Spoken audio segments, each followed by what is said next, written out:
آداب دوستو، وقاص عزیز آفیشیل میں آپ کو خوش آمدید کہتا ہوں۔ آج میں غزہ کی صورتحال اور عالمی صحافتی منظرنامے پہ جو ڈیولپمنٹس ہو رہی ہیں اس پر میں آپ سے بات کرنے جا رہا ہوں، اور ایک مرتبہ پھر آزادی اظہار رائے کا نعرہ لگانے والا یورپ، امریکہ اور جوش لابی ایک مرتبہ پھر اپنی کھوکھلی ایکٹیویٹیز کے ساتھ سامنے آئے ہیں، اور وہ تمام ویب سائٹس، وہ تمام بلاگرز، وہ تمام یوٹیوبرز، وہ تمام میڈیا جو ہمیں ڈیجیٹل میڈیا پہ نظر آتا ہے، جو غزہ کے حق میں، فلسطین کے حق میں بات کر رہے ہیں، فلسطین کے مظلوموں کے حوالے سے بات کر رہے ہیں، جو فلسطین کو رپورٹ کر رہے ہیں، ان کو بلاک کرنا شروع کر دیا ہے، ان ویب سائٹس کو ڈسٹرب کرنا شروع کر دیا ہے، ان پیجز کو ریموو کرنا شروع کر دیا ہے، ان یوٹیوب چینل سے وہ کانٹینٹ ریموو کرنا شروع کر دیا ہے۔ عالمی شہرت یافتہ جو صحافی ہیں عظمت، ان کا بھی ٹویٹر اکاؤنٹ بلاک کر دیا گیا ہے۔ یہاں سے امریکہ کا مکروہ جو چہرہ ہے وہ سامنے آتا ہے، دوغلا چہرہ سامنے آتا ہے، دوغلی پالیسیز سامنے آتی ہیں کہ نعرہ تو آپ آزادی اظہار رائے کا لگاتے ہیں، لیکن وہ ویب سائٹ جو رپورٹ کر رہی ہے غزہ کو،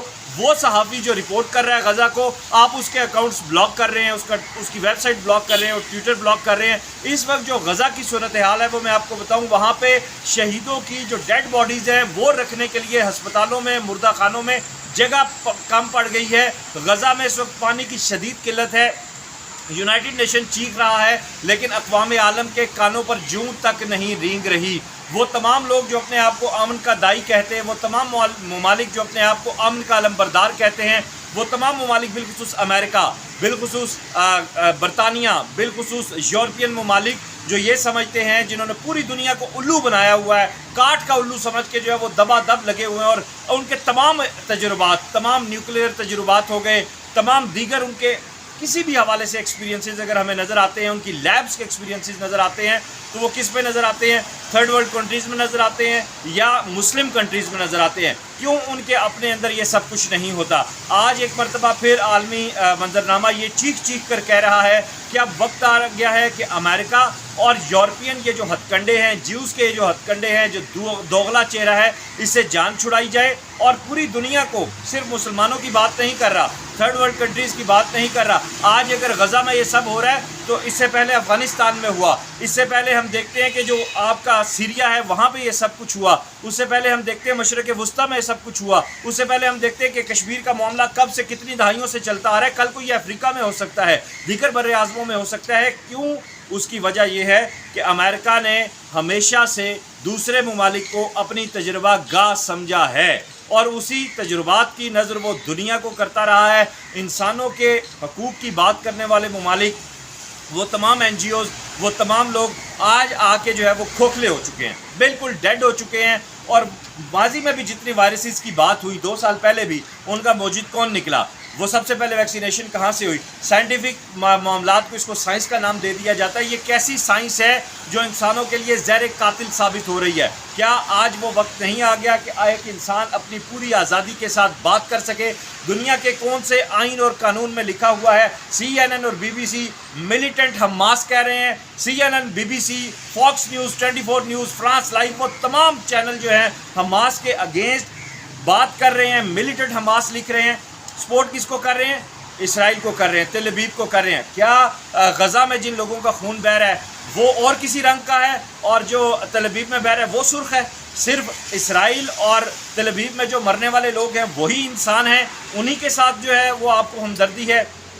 حماس، فلسطین، غزہ، وہاں پہ جو لوگ شہید ہو رہے ہیں ان کے خون کا رنگ کوئی اور ہے، ان کے ساتھ آپ کو کسی قسم کی دلچسپی نہیں ہے۔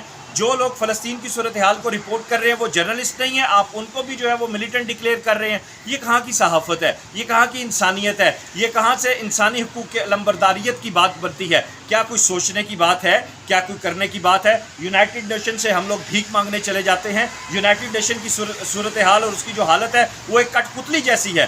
آج 48 گھنٹے سے جو ہے وہ غزہ میں پانی کا نام تک نہیں ہے، اور یونائٹڈ نیشن صرف پوسٹ کر رہا ہے، صرف ٹویٹر کے اوپر ٹویٹ کر رہا ہے، صرف جو ہے لوگوں سے جنگ بندی کی بات نہیں کر رہا۔ نیٹو فورسز کی بات کی جا رہی ہے۔ امریکہ نے کہا جی کہ ہم پورے کے پورے آگے، کیوں؟ اسے ایک وار زون چاہیے۔ میں نے کل کے اپنے ویلاگ میں بھی بتایا تھا کہ امریکہ کو وار زون چاہیے۔ یہ وار زون جو ہے یہ امریکہ اور برطانیہ کا بسایا ہوا وار زون ہے۔ یہ امریکہ نے اسی لیے بسایا تھا کہ یہ یہودی جو ہے وہ نیو یارک میں نہ جا کر ڈیرے ڈال لیں۔ آپ سلطنت عثمانیہ کے آخری جو شہنشاہ ہیں، جن کا آج جو ہے وہ ڈرامہ سیریل بھی بہت چلا، اور اس میں یہودیوں کی آباد کاری، اس میں یہودیوں کی آپ دیکھیں کہ کیسے کس طرح پلاننگ کر کے وہ باقاعدہ جگہ مانگتے ہیں القدس میں، لیکن اس وقت کے جو آخری سلطان تھے انہوں نے کہا کہ میں القدس کی جگہ نہیں دے سکتا۔ یہ ایک تاریخی لڑائی ہے، یہ آج کی لڑائی نہیں ہے۔ اس کا ذکر جو ہے وہ روحانی طور پر بھی ملتا ہے، اس کا ذکر جو ہے آخری امام کے، امام زمانہ کے، امام مہدی کے آنے کا ظہور کے حوالے سے بھی ملتا ہے، حضرت عیسیٰ کے دوبارہ آنے کے حوالے سے بھی ملتا ہے۔ یہ مذہبی شواہد ہیں، میں ان میں نہیں جاتا۔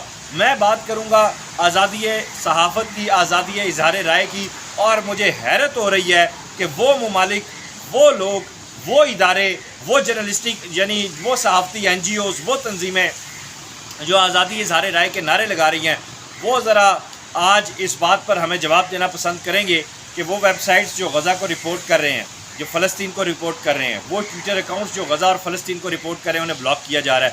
یہ دوغلے معیار سے بڑھ کر اگلا معیار ہے۔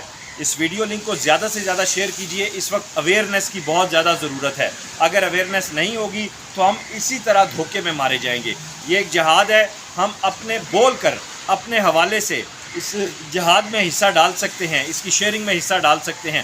کیا ہوا اگر ہم غزہ میں یا فلسطین کی اس پٹی میں موجود نہیں ہیں؟ ہم اپنے بھائیوں کے ساتھ، اپنے شہداء کے ساتھ پورے کے پورے کھڑے ہیں۔ اپنا خیال رکھیے گا۔ خدا حافظ۔